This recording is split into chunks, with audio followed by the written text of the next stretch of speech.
오늘은 좀 부끄럽지만 저희 집 둘째 아이에 대한 자랑을 좀 하면서 설교를 시작하려고 합니다. 제가 조금 쑥스러워서 적어온 것을 보고 읽도록 하겠습니다.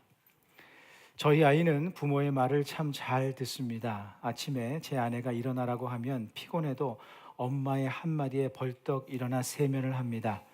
식사가 준비되어 밥 먹으라고 하면 수고한 엄마가 기다리지 않도록 얼른 와서 식탁에 앉아 식사를 합니다. 학교에서 집에 오면 시키지 않아도 외출복을 얼른 갈아입고 정돈을 해놓습니다.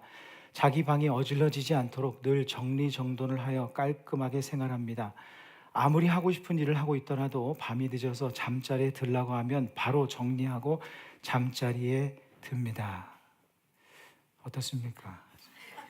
자랑할 만하죠?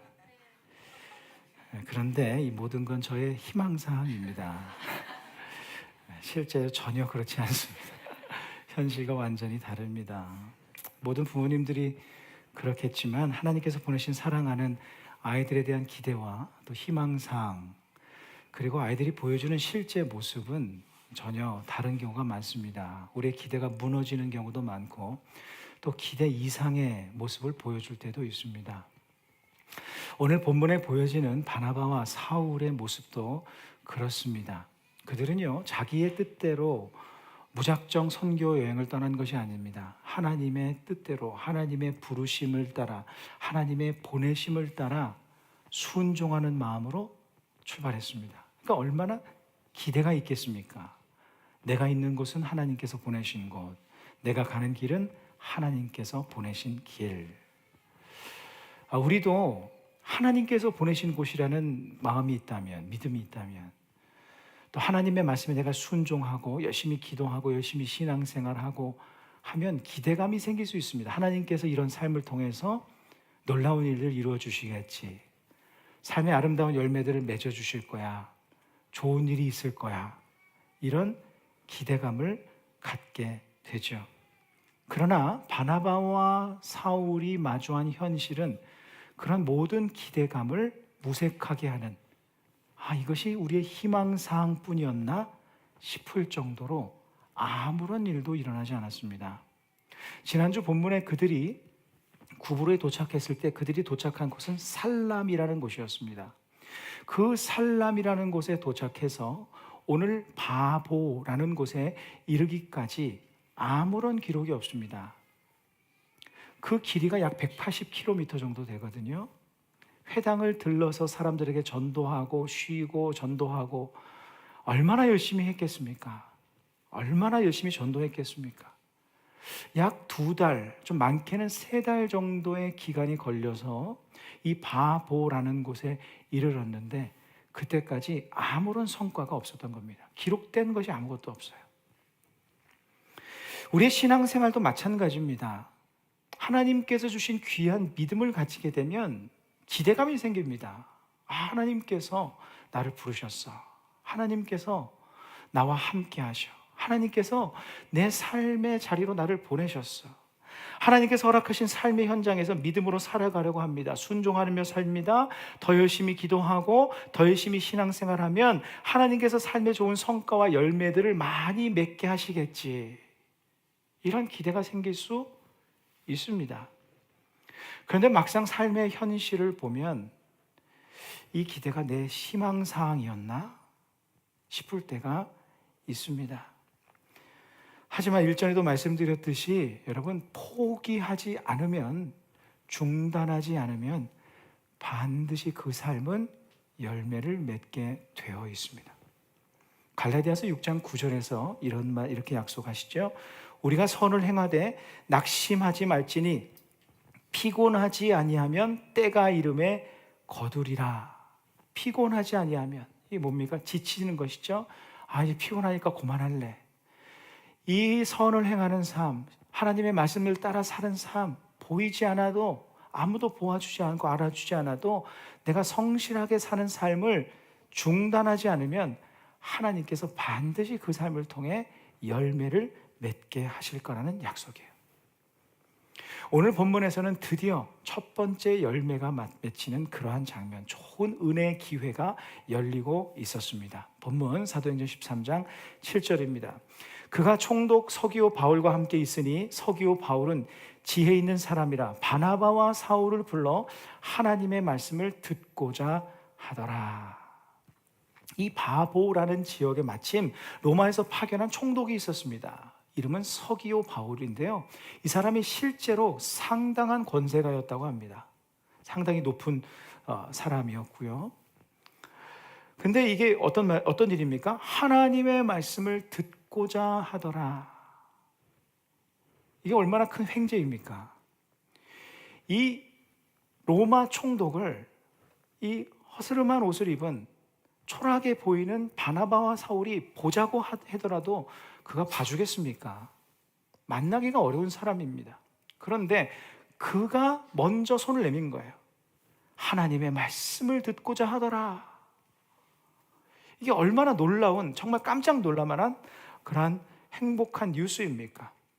그렇지 않아도 지난 한 두세 달 동안 너무나 열매도 없고 힘도 빠지고 열심히 일하고 열심히 복음 전하고 하나님께서 보내신 곳이야, 이런 기대감이 있었는데 아무런 열매가 없었는데 얼마나 기대가 증폭되었겠습니까? 그런데 방해꾼이 한 명 생겼습니다. 유대인 바예수란 사람이었는데 거짓 선지자요 마술사라고 합니다. 총독 곁에서 늘 총독을 현혹시켰던 사람이에요. 이 사람에게는 별칭이 있었는데 엘루마, 이 뜻이 마술사라는 뜻입니다. 발음이 엘루마. 그가 시시콜콜 바나바와 사울을 방해하는 거예요. 그의 모습을 이렇게 묘사합니다. 8절 후반전에 보면 그들을 대적하여 총독으로 믿지 못하게 힘쓰니. 이 엘루마는 두 방면에서 방해했어요. 첫 번째, 대적하여 누구를? 그들을, 바나바와 사울을 대적했다. 왜 그랬을까요? 만일 총독이 예수님을 믿고 진리의 복음을 받아들이면 자기의 정체가 탄로나는 거잖아요. 거짓말을 했다는 것이 탄로나고, 또 그러면 소위 자신의 밥줄이 끊기기 때문 아니었겠습니까? 그러니까 온 힘을 다해서 방해했던 것이에요. 이 엘루마는 바나바와 바울의 길에 놓여진 외적인 장애물이요, 문제였습니다. 걸림돌이었습니다.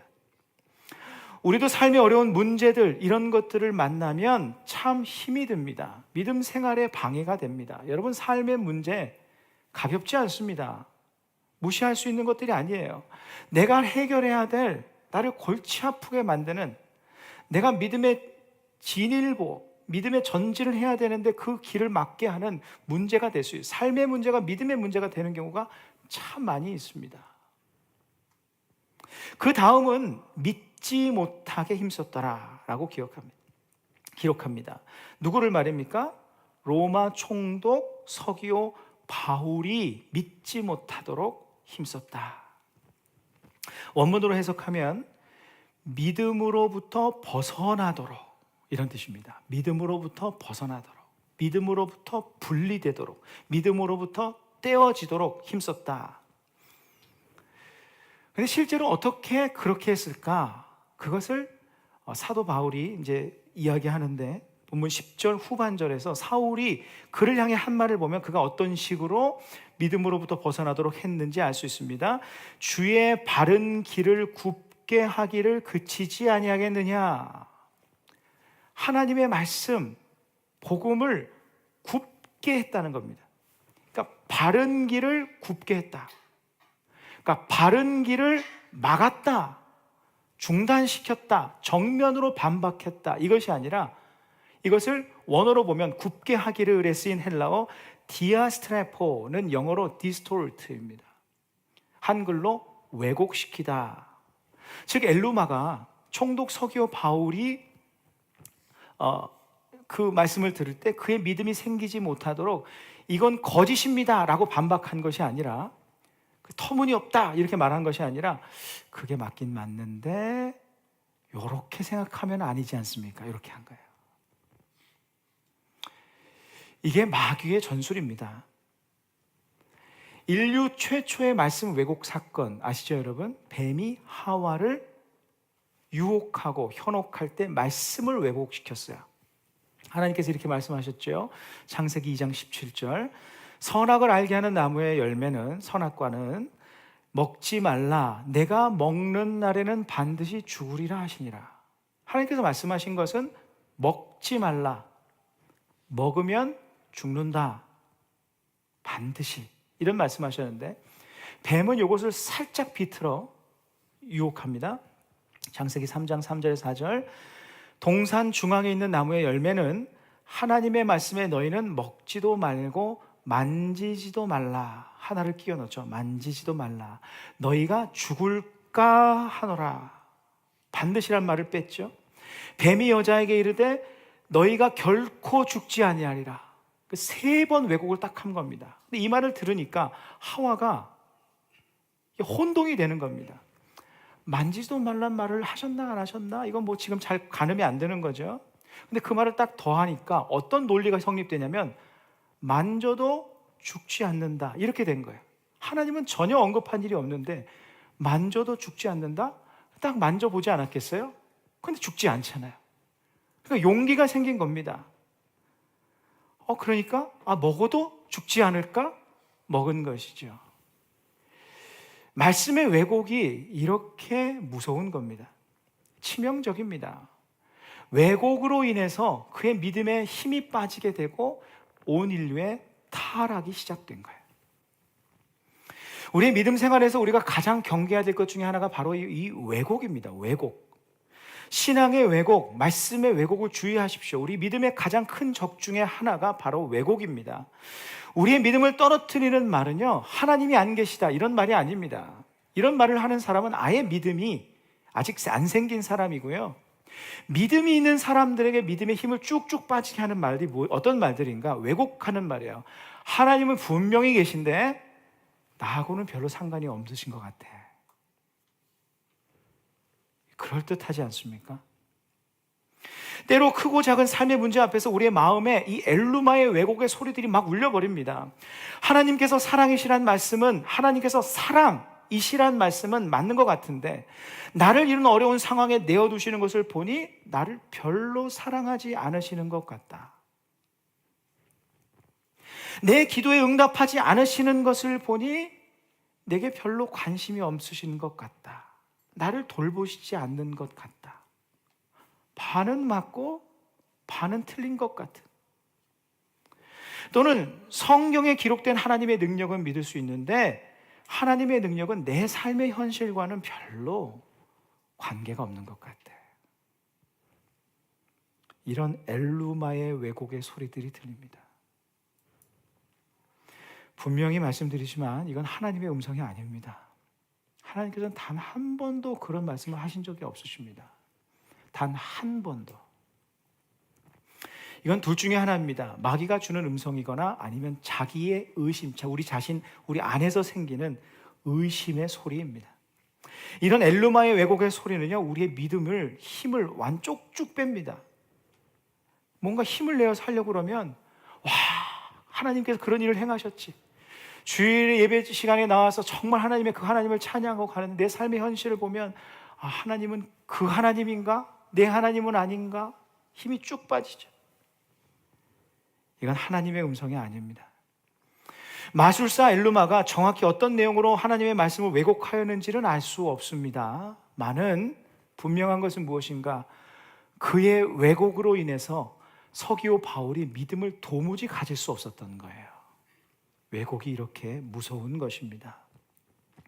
우리도 이런 내면의 엘루마의 음성들을 조심하십시오. 지금까지 우리는 믿음의 3가지 걸림돌을 함께 나눴습니다. 성실한 순종의 삶에도 열매 없는 그러한 모습, 결과물 없는, 내가 묵묵히 신앙생활을 하는데 결실이 없는 것 같은 모습, 우리 믿음의 걸림돌이죠. 2번째, 내 마음을 힘들게 하는 내 삶의 장애물과 같은 문제들. 3번째, 하나님을 향한 믿음을 흔드는 내면의 엘루마의 왜곡의 소리들. 이런 걸림돌들은 우리의 신앙생활에서 얼마든지 만나고 있는 믿음의 장애물들입니다. 이런 것들이 우리의 믿음을 흔들고 믿음의 힘을 빼놓을 때가 있어요. 그래서 포기하게 되기도 합니다. 이제 그만할래, 그만 기도할래. 불평하는 사람도 있고 원망하는 이들도 있고 믿음을 타협하는 이들도 있습니다. 어쩌면 이것은요, 내 삶의 열매의 때가 다가오고 있기 때문에, 이제 하나님께서 예비하신 그 때와 방법에 그 시기가 이제 다가왔기 때문에 우리를 방해하는 걸림돌일 수 있습니다. 열매 맺지 못하게 하려고, 포기하게 하려고, 더 이상 하나님 바라보지 못하게 하려고, 때로는 문제로, 때로는 왜곡의 소리들로, 때로는 허무한 마음들로 우리의 마음을 무너뜨리게 하고 믿음의 힘을 잃어버리게 만드는 그러한 사단의 전략일 수 있습니다. 그리고 우리가 반드시 넘어야 할 장애물입니다. 사울은 어떻게 했는가? 마술사 엘루마를 꾸짖었어요. 그러자 그가 순간 시력을 상실했습니다. 이를 목격한 서기오 바울이 이런 반응을 보였습니다. 본문 12절의 모습처럼 이에 총독이 그렇게 된 것을 보고 믿으며 주의 가르치심을 놀랍게 여기니라. 이런 복음의 열매가 맺혔습니다. 자, 물론 이 방식은요, 하나님의 특별한 역사하심의 방식입니다. 우리의 삶에 항상 이런 일이 일어나는 것은 아닙니다. 이런 일이 일어날 수도 있지만 안 일어나는 경우도 많습니다.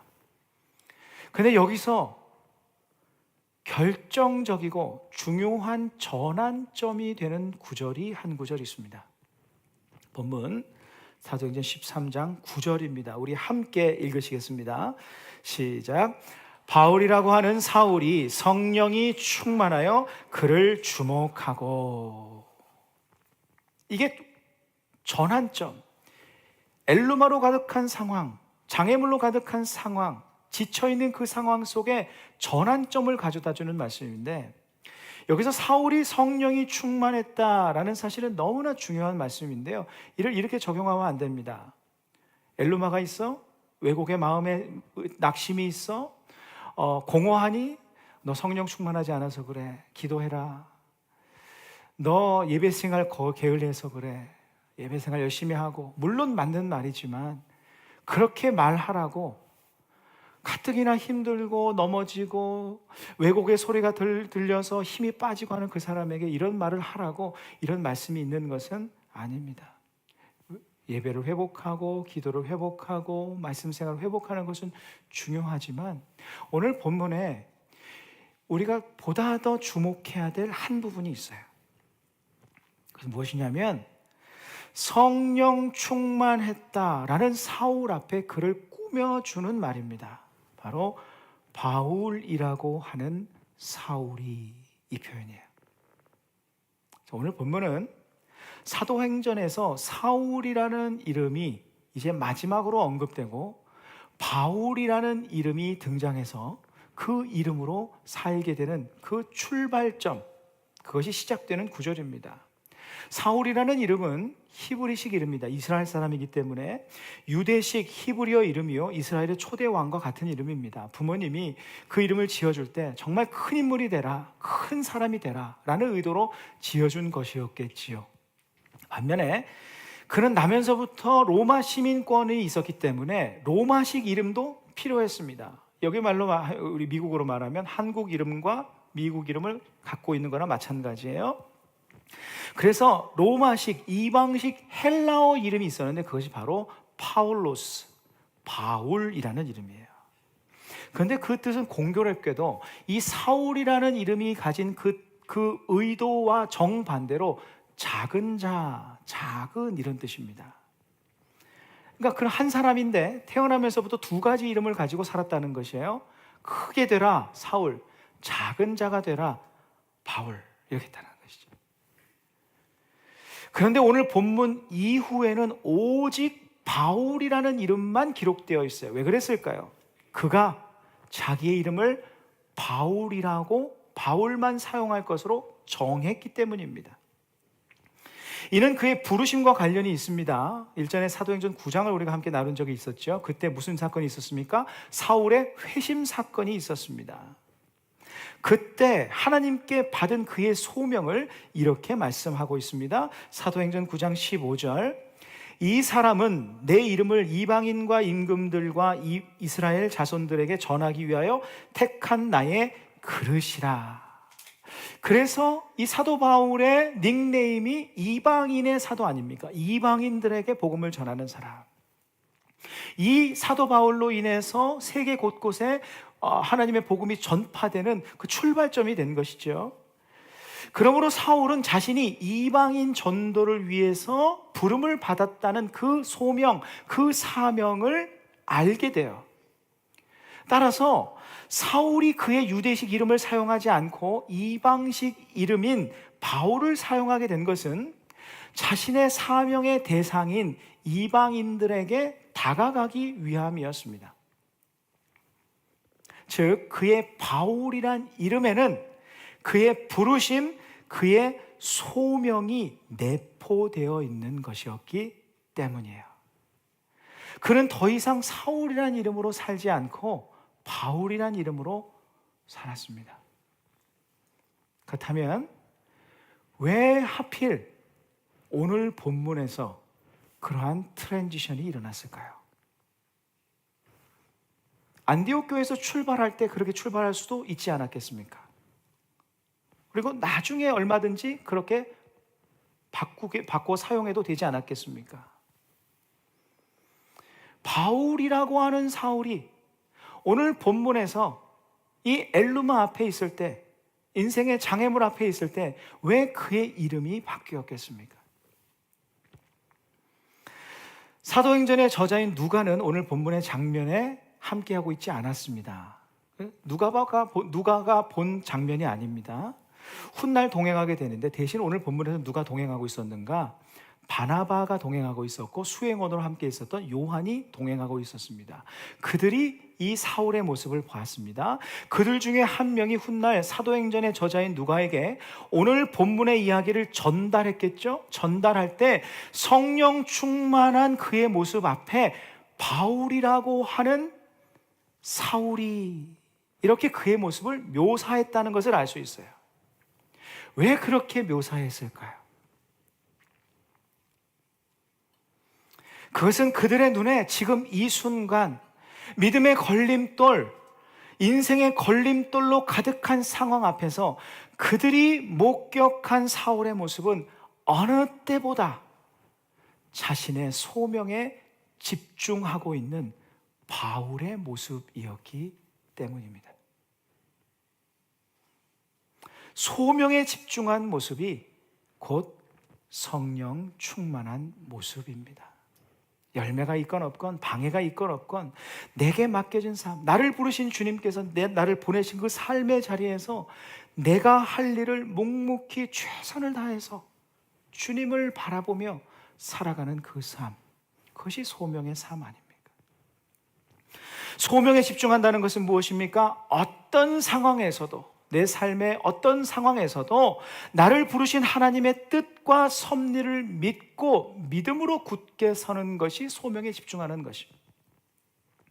청년 사울의 때처럼 내 인생에서 내가 큰 자가 되고 내가 주인이 되고 내 뜻을 이루는 것만을 중요하게 여기는 마음을 내려놓고 소명자 바울처럼 나는 작은 자요 주님이 내 인생의 주인이시요 내 뜻보다 크신 주님의 뜻을 신뢰하며 믿음으로 서는 모습입니다. 그리고 그저 주어진 영적인 여정에 집중하며 사는 삶이에요. 내 삶은 걸림돌이 있든지 없든지 장애물이 있든지 없든지 그건 다 주님의 뜻에 맡겨드리고 내가 해야 할 일, 곧 주님을 바라보고 주님을 기뻐하고 주님을 신뢰하고 주님께 가까이 나아가는 삶에 집중하며 사는 일입니다. 아무리 떠들어도 아무리 내 마음을 왜곡하게 만들려고 하더라도 나는 하나님께서 맡기신 삶에 집중하며 살아가는 삶, 그것이 성령 충만한 그의 모습이었습니다. 사랑하는 성도 여러분, 소명에 집중하며 살아가는 성령 충만한 사람들이 되십시오. 우리 모두는 주님께 부르심을 받은 소명의 사람들입니다. 부르심을 받은 사람들이에요.